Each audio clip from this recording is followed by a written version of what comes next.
저는 오늘 본문 말씀을 가지고 모세와 재판관들이라는 제목으로 말씀의 은혜를 나누고자 합니다.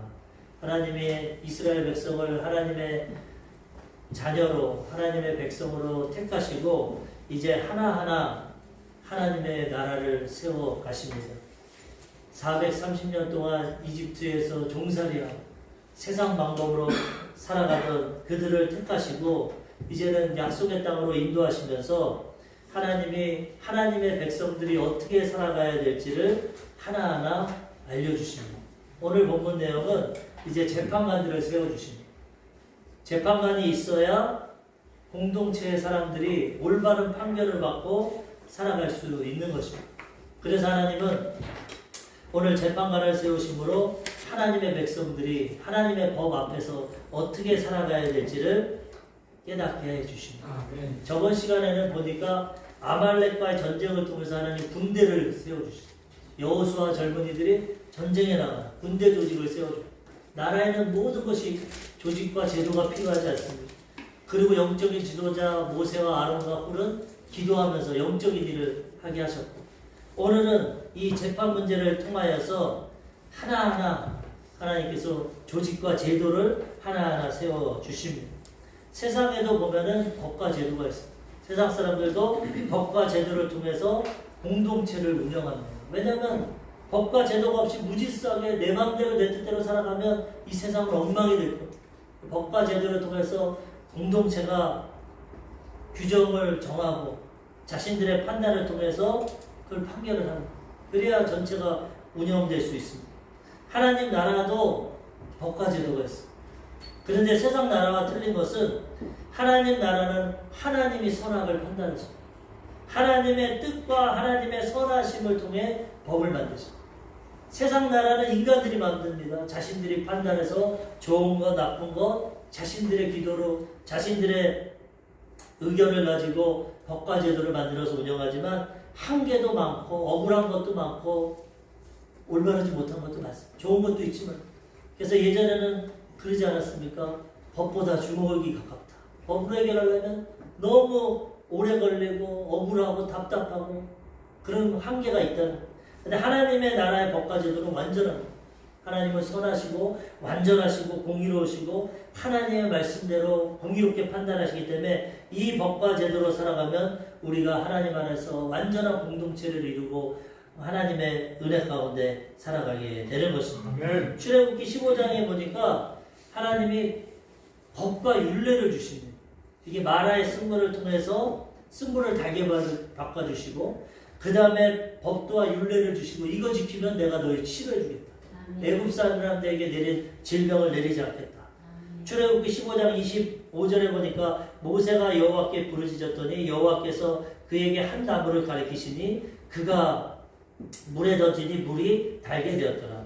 거기서 여호와께서 그들을 위하여 법도와 율례를 정하시고 그들을 시험하셨어요. 아직 십계명 받기 전인데도 너희들은 이렇게 살아가야 된다. 공동체 서로 하나님을 사랑하고 이웃을 사랑하고 이러한 법도와 규정과 율례를 가지고 살아가야 된다. 시험했어. 하나님 항상 우리를 테스트하십니다. 하나님 말씀 지키나 안 지키나. 시험에 통과하면 가장 복되고 형통하게 살아갑니다. 시험에 통과하지 못하면 그 고난과 역경 가운데 살아가게 된다는 거예요. 그래서 이 시험에 통과하면 하나님이 하나 약속해 주신 것이 질병을 내리지 않는. 우리 관심이 얼마나 이 건강에 있습니까? 세상 사람들은 건강에 목숨 겁니다. 어제도 토요일날 저희 집사람이 자격증 시험 딴다고 한양대 앞에 중학교 가서 시험 보는데 제가 그 앞에다가 차를 세워놓고 그 중랑천을 보는데 젊은 여성들이 얼마나 이 달리기를 하는지 런닝을 하고 막 노인분들은 막 게이트볼을 치고 건강을 위해서 막 체육대회를 하고 야 세상 사람들 70년 80년 건강하게 살려고 저렇게 노력하는구나. 열심히 살아가는 나쁜 거 아니면 좋은 겁니다. 그렇지만은 한계가 있어. 아무리 내가 애쓰고 좋은 거 먹고 노력하고 해도 하루아침에 암이 걸릴 수도 있고 하루아침에 사고가 날 수도 있고 우리 인생은 한계가 있다. 근데 하나님은 약속하셨어. 하나님을 잘 섬기고 법도와 율례를 지키면 이집트 세상에 내린 질병을 하나도 내리지 않고 설사 내렸다 하고 우리가 부주의해서 질병이 와도 너희를 치료해 주겠다. 나는 너희를 치료하는 양이라. 이 하나님 믿고 살아가니까 제가 좀 운동을 게을리게 하는지 모르겠지만 열심히 해야겠지만 그래도 믿음이 있어. 아, 나도 운동해야지 하면서 그래도 또 하나님이 또 은혜 베풀어 주실 거야. 우리는 하나님의 은혜 가운데 또 우리의 노력 가운데 우리가 좋은 결과를 이룰 수 있는 것입니다. 그래서 여기서 법도와 율례를 주셨는데 이것을 가지고 모세가 재판. 이게 옳다. 이게 옳지 않다. 그래서 재판을 하는데 너무나 이게 비효율적으로 이루어집니다. 재판을 혼자 하니까. 남자만 60만 명이기 때문에 네 식구면은 240만 명. 그 사람을 모세가 혼자 다 재판하니까 아침부터 밤새도록 재판해도 끝나지가 않아요. 하루 종일 백성들은 서 있고 모세도 감당하기 힘들고. 그런 문제점이 나와서 하나님의 지혜로 오늘 재판관을 세우는 것입니다. 근데 여기 보니까 이드로라고 모세의 장인이 방문합니다. 오늘 모세의 장인이 자기의 사위였던 이집트에서 쫓겨나서 자기 밑에 살던 이 모세가 이집트에 내려가서 자기 민족을 구원하고 광야에 나왔다는 소식을 듣고 찾아왔어. 이게 어찌된 일이냐. 이 이드로라는 모세의 장인도 미디안의 제사장입니다. 아브라함의 자식인 미디안에서는 제사장으로서 영적인 걸 알고 하나님을 아는데 그가 와서 보니까 이 많은 백성을 초자연적인 역사로 강대국 이집트를 무너뜨리고 하나님의 산, 신의 산까지 나왔어요. 그러니까 이드로가 하나님을 찬양하고 그 간증을 듣고 소식을 듣고 경배하고 또 번제와 희생제물을 드리고 하나님을 섬깁니다. 야, 진짜 하나님만이 참신이구나. 하나님만이 살아계시는구나. 그러면서 좋은 교제를 만나고 그 다음날 보니까 모세가 이렇게 비합리적으로 재판을 하고 이도 미디안 제사장이고 나이도 있고 경력이 있고 경험이 있기 때문에 모세에게 조언을 합니다. 첫 번째로 오늘 보면은 이드로가 조언합니다. 이드로가 장인인데 다른 본문에는 루엘이라고도 나와있어요. 하나님의 친구다. 루엘. 하나님을 아는 사람. 하나님의 지혜를 가지고 모세야 너 이렇게 재판하면 오래 못 간다. 이거 올바르지 못한다. 개선을 요구합니다. 오늘 본문 말씀 출애굽기 18장 13절에서 14절을 보니까 이튿날 모세가 백성을 재판하느라고 앉아있고 백성은 아침부터 저녁까지 모세 곁에 서 있는지라 모세의 장인이 모세가 백성에게 행하는 모든 일을 보고 이르되 내가 이 백성에게 행하는 이 일이 어찌됨이며 어찌하여 내가 홀로 앉아있고 백성은 아침부터 저녁까지 내 곁에 서 있냐. 어떻게 이런 일을 하냐. 내가 보니까 이거 맞지가 않다. 어떻게 하루 종일 백성이 서 있고 너도 그 재판을 하고 감당하냐. 이거 오래가지 못한다. 이거 어떻게 이렇게 되냐. 그래서 모세가 백성들이 하나님의 율례를 잘 모르기 때문에 나를 통해서 재판받으라고 나옵니다. 옳지 못한다. 방법을 바꿔야 된다. 출애굽기 18장 17절에서 18절 모세의 장인이 그에게 이르되 내가 하는 것이 옳지 못하도다. 너와 함께한 이 백성이 필경 기력이 세하리니 이 일이 내게 너무 중함이라 내가 혼자 할 수 없으리라. 이거 힘들다. 하루 이틀도 아니고 네가 육체를 가진 인간인데 어떻게 매일매일 이런 재판을 하고 백성들도 힘들다. 방법을 가르쳐 줄 테니까 그렇게 하라. 조언을 하는 거죠. 여기서 우리가 알 수 있는 것은 모세라는 위대한 지도자지만 한계가 있다. 우리는 완전한 사람이 없어. 온전한 사람. 어느 부분에서는 뛰어나고 잘할 수 있지만 장단점을 다 갖고 있어. 그렇기 때문에 남의 장점을 배워야 되고 남의 말에 귀를 기울여야 된다는 거예요. 모세가 내가 지도자인데 내가 지금 홍해 가르고 기적을 일으키고 하는데 무슨 장인이 와서 딴소리 하고 있어. 아 그런 말 하지 마. 듣기 싫어. 내 마음대로. 이러면은 나가는 거야. 이러면 겸허한 자세로 진짜 내가 해도 힘들고 비효율적이고 백성도 힘들게 하는데 장인 말이 맞군요. 그대로 행하겠어. 그러니까 좋은 결과가 이루어지게 된다는 거예요. 예수 안 믿어도 지혜로운 사람은 듣는 사람 남의 말을 듣습니다. 그렇다고 너무 귀가 얇아서 이발적을 다 듣고 판단을 흐리게 하면 안 되겠지만은 그래도 남의 지혜를 인정하고 남의 말을 잘 듣고 그걸 좋은 것을 내 삶에 적용하면 좋은 결과가 이루어지게 된다는 거예요. 하나님의 자녀들은 하나님의 말에 귀를 기울이고 아멘. 또 주변 사람들의 말을 기울일 때 점점 더 발전하고 좋은 삶을 살아갈 수 있다는 거예요. 사람은 혼자 할 수 없어. 완전할 수 없어. 그렇기 때문에 서로 협력하고 서로 대화하고 서로 도와주고 서로 연합할 때 좋은 결과가 이루어지게 되는 것이죠. 모세야 네가 아무리 잘난 것 같지만 이거 안 된다. 내 말을 들어라. 내 말을 듣고 시행해라. 모세가 그 말을 듣고 그대로 행하니까 좋은 결과가 이루어지게 되는 것입니다. 우리가 예수 믿는 사람들 말이 안 통한다고 하는 사람 많습니다. 무슨 말만 하면 믿음으로 해. 무슨 말만 기도해. 맞는 말이죠. 그렇지만 그걸로 끝나서는 안 돼요. 그 사람의 말을 들을 때 정말 이성적이고 합리적이고 하나님 말씀에 어긋나지 않으면 귀 기울여야 돼요. 오, 당신 참 지혜롭군요. 나에게 참 좋은 말 해주는군요. 듣고 수용하면은 좋은 결과가 이루어지게 된다는 거예요. 오직 내 믿음이 최고야. 난 기도하면 다 돼. 난 니네 말 믿지도 않으면서 무슨 나에게 조언을 해. 안 들어. 이렇게 되면 안 된다. 예전에 있는 교회에서도 보면은 목사님 사업할 때도 예수 믿는 사람들이랑 사업하기 제일 힘들어요. 얼마나 고집이 센지. 자기 주장만 하고. 안 믿는 사람들이 더 마음이 넓어요. 그런 얘기 많이 들었어요. 다 그런 건 아니겠죠. 그렇지만 예수 믿으면 진짜 마음을 열고 남의 조언도 듣고 먼저는 하나님 말씀 들어야겠지만 이웃의 말도 존중하고 들을 때 좋은 결과가 이루어지게 된다는 거예요. 마음으로 깜짝 열고 경고하게 부모님들도 자녀의 말도 좀 들어주고 자녀들도 부모의 말도 좀 귀 기울여주고 이웃 간의 친구 간의 말도 들어주고 그러면 좋은 결과가 이루어진다. 내 지혜와 내 경험과 방법으로는 한계가 있기 때문에 그걸 인정하고 듣는 자는 지혜롭다고 성경은 말씀하고 있는 것입니다. 잠언서 15장 31절에서 32절 생명의 경계를 듣는 길은 지혜로운 자 가운데 있느니라. 훈계받기를 싫어하는 자는 자기의 영혼을 경히 여깁니다. 견책을 달게 받는 자는 지식을 얻느니라. 생명의 경계, 생명이 우리가 복음을 통해서 구원을 받는데 이거를 듣는 귀는 지혜로운 자가 지혜 있는 자가 듣는다. 지혜로운 자는 선입견이 없어야 되는.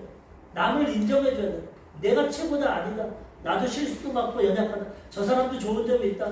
귀를 열고 들을 때 유익하고 가장 좋은 것은 하나님의 말씀을 들어서 사망과 죽음에서 구원받는 이 복음을 듣는 자들이 가장 지혜로운 것입니다. 그런 것이 없어. 그런 것이 어디서 내 눈에 보지도 않고 경험해 보지도 않고 그런 엉뚱한 소리 하지 마. 그러면 구원의 길이 닫히는 거야. 내가 비록 경험하지 못하고 내가 체험하지 못하고 눈에 보지 못한다 할지라도 저 사람이 뭔데 저렇게 하나님을 믿고 저 사람의 삶이 변화되고 저 사람을 기뻐하고 정말 사랑이 넘치고 삶이 변화되고 한번 들어보자. 도대체 당신 뭘 믿고 그렇게 변화됐어? 뭘 믿고 그렇게 행복한 삶을 살아? 뭘 믿고 정말 삶이 변화되었어? 이런 말을 듣는 자들은 지혜롭게 되고 생명의 경계를 듣고 구원을 받게 된다는 것이. 훈계를 받기 싫어하는 자는 영혼을 가볍게 여겨. 나는 내 멋대로 살다. 내 멋대로 세상에서도 실패합니다. 그런 사람들.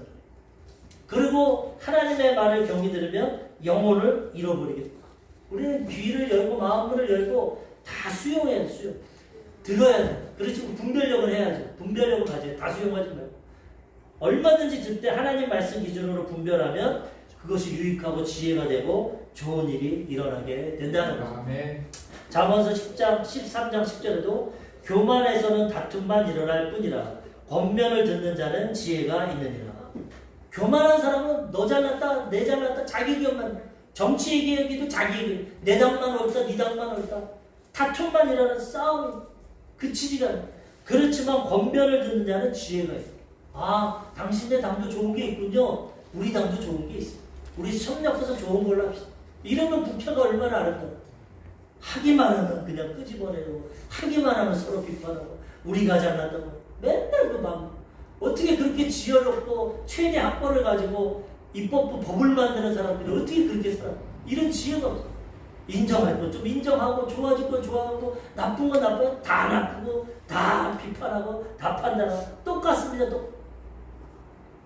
이 권력만 잡으면 여당 되면 똑같고 야당 똑같고 서로 똑같고 조금 협력해서 권면을 듣는 자가 지혜롭고 우리나라가 더 성장되고 발전되게 된다는 거예요. 정치인들을 위해 기도해야 된다는 거죠.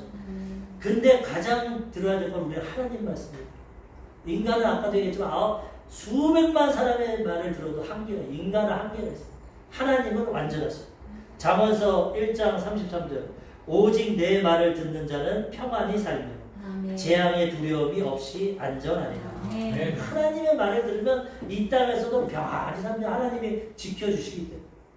양은 힘이 없어 스스로. 눈도 어둡고 다리도 짧아서 뛰지도 못하고 이빨도 없고 완전히 짐승들의 밥입니다. 밥. 그런데 목자가 있으면 가장 평안하고 안정된 삶을 살아. 나는 힘이 없고 능력이 없지만 목자가 지켜주기 때문에. 아멘. 자기 스스로 사는 짐승들은 바위, 깊은 바위나 벼랑 끝에 살아요. 맹수들. 자기 힘으로 살아요. 외롭고 자기 능력으로 살아가야 되지만 양들은 부족하지만은 목자를 따르고 순종한 편안히 살 수 있고 우리도 이걸 깨달아요. 우리가 잘난 것 같고 능력 있는 것 같고 우리 다 한계가 있어요.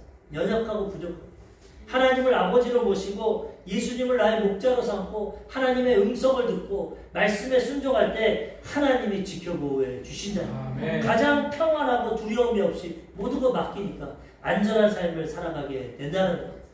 그래서 우리는 하나님의 말씀을 음성을 들어야 되고 지혜로운 사람들의 말을 듣고 살아가는 사람은 영적으로도 지식적으로도 환경적으로도 지혜롭고 복된 삶을 살아가게 된다는 것이죠. 모세는 영적인 지도자였지만 장인어른의 말을 들었어. 그래서 좋은 법 제도를 만들어. 우리도 마음을 열고 남을 인정하고 이 듣는 길을 가질 때 지혜로운 인생을 살아가게 되는 것입니다. 우리 조용기 목사님이 개척을 하고 이제 교회가 한 300명, 500명 부흥이 됐어. 처음으로 침례를 합니다. 침례. 근데 23살에 개척을 했기 때문에 그 중간에 군대를 늦게 가게 됐어. 군대를 갔다가 오니까 이제 성도들이 한 몇백 명이 되는데 처음으로 침례를 하려고 이제 이 계곡에 가서 침례를 행하는데 원래 조 목사님은 17살 때부터 폐병이고 온갖 몸이 다 안 좋습니다. 몸이 약간 죽다 살아난 사람이에요.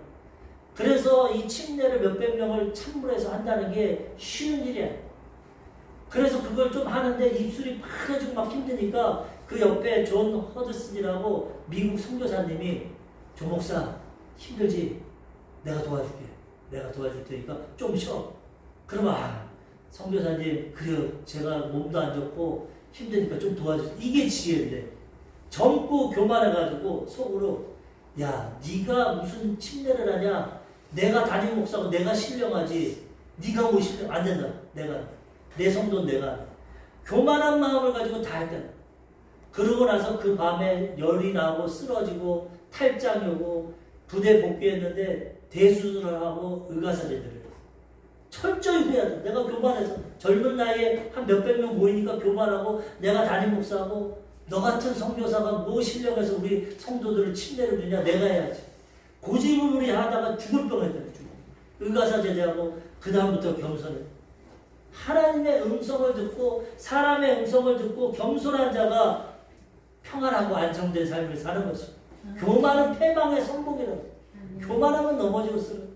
우리가 항상 겸손한 자세로 마음을 열고 하나님의 음성과 이웃의 음성을 듣고 우리 삶을 좋은 길로 인도해야 된다는 것입니다. 두 번째로 재판관들의 자격이 나옵니다. 이 이드로 장인이 너 혼자 하지 말고 재판관을 세워. 그런데 잃은 사람 세워. 자격을 말합니다.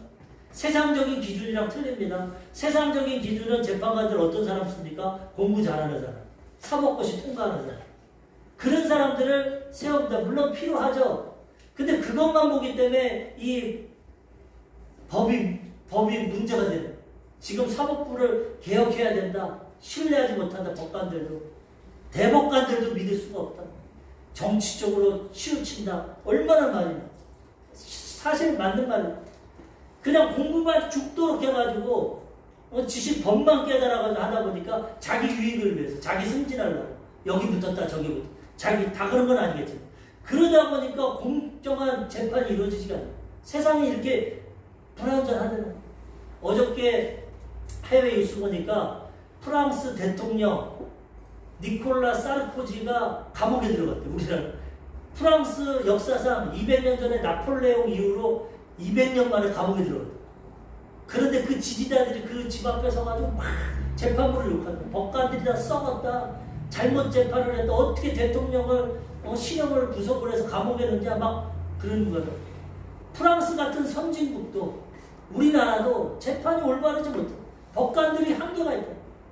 공부도 해야 되지만 그 사람의 인성도 보고 좀 정직성도 보고 이런 것도 봐야 되는데 오로지 그냥 사법고시만 통과하고 이제 로스쿨만 나오면은 세우다 보니까 부작용이 많다는 거예요.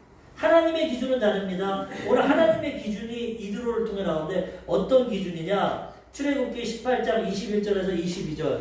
너는 또 온 백성 가운데서 능력 있는 사람들, 이거 세상 능력이 아닙니다. 곧 하나님을 두려워하며 진실하며 불의한 이익을 미워하는 자를 살펴서 백성 위에 세워 천부장과 백부장과 50부장과 10부장을 삼아 그들이 때를 따라 백성을 재판하게 하라. 큰 일은 모두 내게 가져갈 것이요 작은 일은 모두 그들이 스스로 재판할 것이니 그리하면 그들이 너와 함께 담당할 것인즉 일이 내게 쉬우리라. 이렇게 해라. 하나님이 함께 하시면 좋은 결과가 나타날 텐데 재판관을 세워라. 능력 있는 자들. 어떤 능력이냐? 하나님을 두려워. 정말 신앙심이 좋아야 된다. 하나님을 만나고 체험하고 하나님을 경외하고 하나님 앞에서 재판하지. 하나님을 두려워하고 그 다음에 진실하고 정직하고 손해를 봐도 어려움이 있어도 정말 변함없이 사람들 앞에 인정받고 진실하고 정직하고 그 다음에 돈에 대해서 불의한 이익을 미워하는 사람. 뇌물을 받고 재판하지 않고 돈에 치우치지 않고 정말 내가 겸손한 마음으로 겸허한 마음으로 정말 재판할 수 있는 자기 이익이 아닌 백성의 이익을 위해서 하나님 앞에서 그러한 자를 선택해서 천부장과 백부장과 50부장과 10부장 1000명 가운데 지도자 100명 가운데 지도자 50명 10명 이런 자들을 세워서 그 사람들에 따라서 재판을 하고 너는 큰 재판을 하면 쉬우리라. 이게 체계가 이루어졌다는 거예요. 모세는 이 말을 기쁘게 받아들이고 이 천부장, 백부장, 50부장, 10부장을 세워서 재판 문제를 해결했어요. 듣는 귀도 중요하고 그 다음에 하나님의 방법대로 일꾼을 뽑는 것도 중요하게 된다는 거예요. 인간적인 모습보다는 하나님의 기준으로 뽑을 때 후회가 없고 부작용이 없게 돼요. 그렇게 뽑아도 사람은 부패합니다. 완전하죠. 시작부터 그렇게 뽑아도 나중에 나빠지는데 아예 시작부터 세상적인 기준으로 능력만 본다면 그거는 한계가 있다. 예전에 내가 큰 교회에 있을 때 조금 안타까웠던 거는 이 담임 목사님도 교회가 부흥되고 성장되는 게 좋으니까 이 교구장들이 한 13명 있는데 경쟁을 시키는 경쟁. 이번에 성도들 많이 전도해서 데려오면은 한 사람을 뽑아서 성지순례를 보내주겠다. 아, 근데 마음이 안 좋더라고. 무슨 보험회사도 아니고 사람들 해가지고 성지순례. 이게 무슨? 실제로 그렇게 하더라고. 그래서 그렇게 할 때 내가 볼 때 저거는 치우친다. 물론 열심히 전도하고 기도해서 부흥시키고 뭐 전도하는 것도 좋지만 그것도 인정하지만 그걸로 끝나지 말고 한편은 오늘 말씀처럼 그 사람의 성품, 교역자가 정말 진실하고 불의의 이익을 미워하고 정말 정직하고 성도들한테 칭찬받고 존경받는 그런 사람들 보내줘야지. 실적만 나타나는 그건 세상적인 기준이고 하나님의 열매는 틀리다. 세상의 열매는 능력 있고 지식 있고 어떤 결과가 나타나고 돈 많이 벌고 그런 사람을 인정하지만 하나님은 그렇지. 성령의 열매는 성품입니다. 사랑과 희락과 화평과 오래 참음과 자비와 양성과 충성과 온유와 절제를 가진 사람이 하나님의 성령의 열매를 맺는 그런 사람을 인정해줘야지. 세상과 교회도 이렇게 세상에 영향을 받는. 우리는 정말 어떤 일을 하고 하나님의 일꾼을 세울 때 하나님의 기준으로 정말 성품과 인격이 갖춰지고 진실하고 정직하고 하나님을 두려워하는 그런 지도자를 세워야 되는 것입니다. 앞으로 우리 교회 일꾼들을 뽑을 때 이런 기준으로 뽑으면 교회가 아름답게 세워지게 된다는 거예요. 예전에 어떤 분이 강의를 하면서 그런 말씀 하시더라고요. 내가 병이 들어서 병원을 가는데 의사를 찾는데 어떤 의사를 찾을 거냐? 실력이 아주 좋은 의사를 찾을 거냐? 아니면 착한 의사를 찾을 거냐? 근데 회중들이 이 청취자들은 100% 실력이죠. 내 병을 고쳐야 되는데 수술을 해야 되는데 실력을 봐야지 의사가 착해서 뭐합니까? 저도 어렸을 때 보니까 그 말이 맞다. 의사는 실력이 좋고 수술을 잘하고 병을 고쳐야 생명이 왔다 갔다 하는데 그거 해야지 착하고 선하고 그거는 좀 소용이 없구나. 그런데 나이가 많이 들고 성경적인 기준을 가지면서 안 해요. 보니까 의사는 정직하고 진실한 사람 많아요. 이 실력이 좋은 사람은 잠깐은 수술할 수 있겠지만 예를 들어서 돈을 못 준다거나 자기가 무슨 실수를 한다거나 뭐가 잘못되면 그 사람은 그걸 덮어버릴 수도 있고 얼마든지 부작용이 날 수 있어요. 실력만 있고 도덕성이 없는 사람은 자기 목적과 이익을 통해서 돈 주면 해주겠지만은 그것만 한다. 근데 사람은 아무리 실력이 좋아도 실수할 수 있고 의료사고도 날 수 있고 여러 가지 부작용 그런 것을 온전히 해결.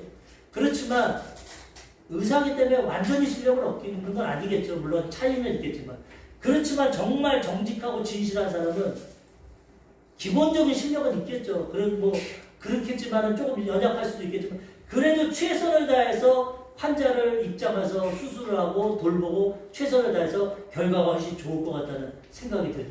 물론 두 배를 갖추면 최고 좋겠지만 생각해본다면 그래서 우리는 세상적인 기준이 아닌 하나님의 기준 그런 기준으로 사람을 선택하고 뽑을 때 모든 분야에서 좋은 일이 일어나게 된다는 거예요. 초대교회에서 지도자 집사님들 뽑을 때도 그렇게 뽑았습니다. 사도행전 저번 주에도 봤지만 6장 3절에 보면은 형제들아 너희 가운데서 성령과 지혜가 충만하여 칭찬받는 사람 7을 택하라. 우리가 이 일을 그들에게 맡기고 성령은 하나님의 영으로 아까처럼 하나님을 두려워하는 사람 하나님과 함께하는 그런 사람 지혜가 충만한 사람 남의 말을 듣는 사람 포용력 있는 사람 사리 분별이 올바른 사람 지혜 문제를 해결할 수 있는 사람 그 다음에 칭찬받는 사람 검증되는 주변 사람들이 칭찬 이 사람은 정말 정직해 진실에 변함이 없어 이런 사람을 택해서 초대교회를 세우니까 부흥되고 성장되었다는 우리 이런 기준으로 사람들도 봐야 되고 나도 이런 기준으로 변해야 돼 우리가 정말 하나님을 경외하고 하나님 앞에 진실하고 정직하고 그 다음에 불의를 미워하고 뇌물 이런 불의한 이득을 멀리하고 정직하게 나아갈 때 하나님께 쓰임받고 사람들에게 선한 영향력을 두고 하나님의 인도함을 받게 된다는 거예요. 이 신약 성경에서 감독이라고 나오는데 주의 종입니다. 목사를 선택할 때 사도 바울은 하나님의 명령을 받아서 이런 사람 뽑으라고 했어요. 잘 들어보십시오. 디모데전서 3장 1절 미쁘다 이 말이요 곧 사람이 감독의 직분을 얻으려 함은 선한 일을 사모하는 것이라 하미로다. 선한 일을 하는 목사는 선한 일을 하는 어떤 일이냐 3장 2절 그러므로 감독은 목사는 책망할 것이 없으며 한 아내의 남편이 되며 절제하며 신중하며 단정하며 나그네를 대접하며 가르치기를 잘하며 술을 즐기지 아니하며 구타하지 아니하며 오직 관용하며 다투지 아니하며 돈을 사랑하지 아니하며 자기 집을 잘 다스려 자녀들로 모든 공손함으로 복종하게 하는 자라야 할지니 자기 가정도 못 다스리고 자녀도 못 다스리면서 교회를 어떻게 다스리겠냐 자녀들도 믿음 안에 잘 다스리는 그런 지혜로운 자를 세워야 된다는 거죠. 이런 기준이 하나님이에요. 우리는 이런 기준을 미치어서 우리도 노력하고 애써서 이런 성품을 가지고 하나님 앞에 쓰임받고 영광 돌리며 살아가야 된다는 것입니다. 마지막 세 번째로 이렇게 되니까 합리적인 재판이 이루어지게 되는 것입니다. 조언을 듣고 합당한 사람들을 뽑으니까 그 240만, 200에서 300만 되는 그 백성들이 체계적으로 재판을 이루어요. 모든 것이 순탄해지고 좋은 열매가 나타나요. 하나님의 역사는 좋은 열매가 나타나요. 예수님이 나무를 판단할 때 열매를 보라고 했어요. 열매가 좋으면 좋다고 나쁘면 나쁘고 사람도 아까 얘기한 것처럼 드러나는 열매를 봐요. 그 사람의 말, 행동, 인격, 사람들의 평가, 평판 이런 걸 다 봐서 인정해야 된다는 거예요. 그렇게 해서 합리적으로 하니까 좋은 열매가 나타나서 이제 모든 것이 순탄하게 돼요. 출애굽기 18장 23절 내가 만일 이 일을 하고 하나님께서도 내게 허락하시면 내가 이 일을 감당하고 이 모든 백성도 자기 곳으로 평안히 가리라. 이게 하나님의 지혜로 나와서 네가 이 일을 잘하고 하나님이 함께 하시면 모든 것이 잘 되고 백성들도 평안할 것이다. 이대로 일어납니다. 그리고 나중에 장인도 평안히 돌아가요. 지혜를 가지고 일을 처리하니까 좋은 결과가 이루어지게 됐다는 거예요. 출애굽기 18장 25절에서 26절 모세가 이스라엘 무리 중에서 능력 있는 사람을 택하여 그들을 백성의 우두머리 곧 천부장과 백부장과 50부장과 10부장을 삼으며 그들이 때를 따라 백성을 재판하되 어려운 일은 모세에게 가져오고 모든 작은 일은 스스로 재판하더라. 이렇게 됨으로써 재판 문제가 다 해결되게 되었다는 우리 조영기 목사님이 서대문 교회가 성장해서 18,000명이래요. 그때까지 최자실 목사님이랑 둘이 목회자 둘이서 18,000명을 관리합니다. 몸도 아까도 얘기했지만 안 좋고 설교할 때 기저귀를 차고 설교합니다. 오줌이 소변이 줄줄 새서 신발에 찹니다. 그런데도 설교하고 치질이 나서 피가 나서 기저귀를 차.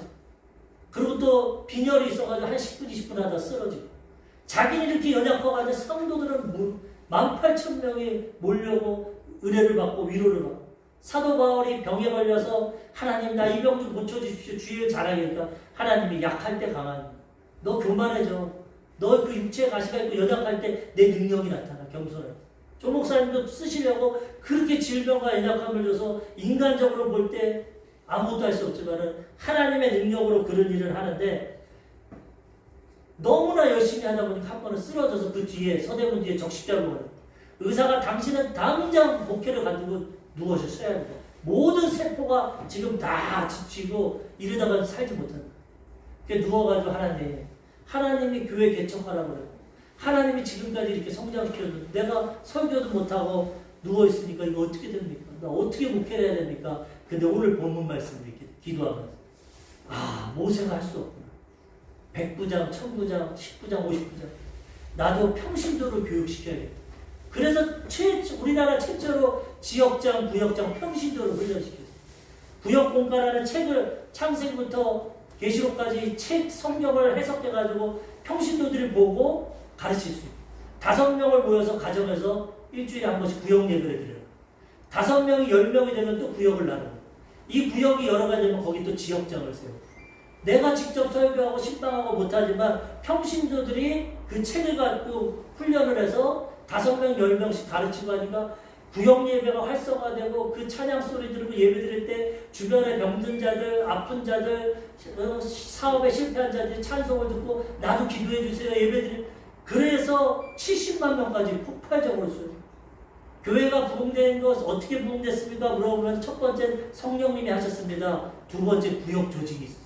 하나님의 역사하지만 인간적인 방법도 필요하기 때문에 조직을 통해 온 세계가 따라서 셀이라고 이와 같이 하나님의 지혜를 갖고 나갈 때 하나님의 뜻이 이루어지고 우리가 하는 모든 일이 성공적으로 이루어지고 하나님 앞에 쓰임받게 된다는 것입니다.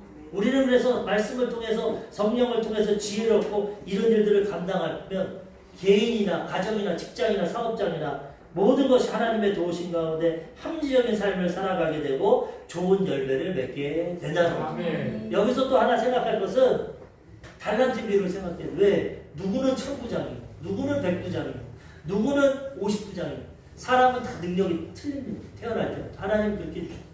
그건 어쩔 수 없어. 달란트 5명 주고 5개 주고 2개 주고 하나 줄 수 있어요.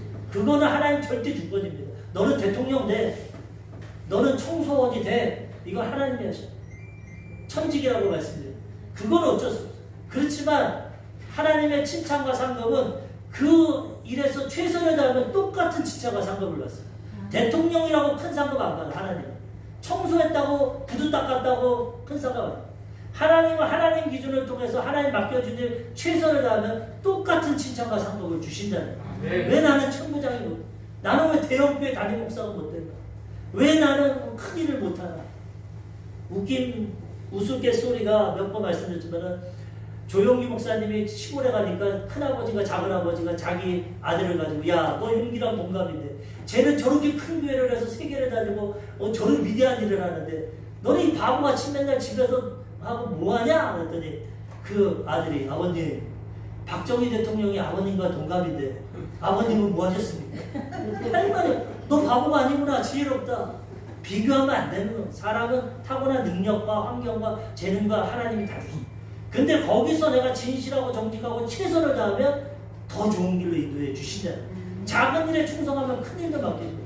5달란트 받았다고 하나님이 더 칭찬 안 했습니다. 2달란트 받아도 2달란트는 똑같이 칭찬.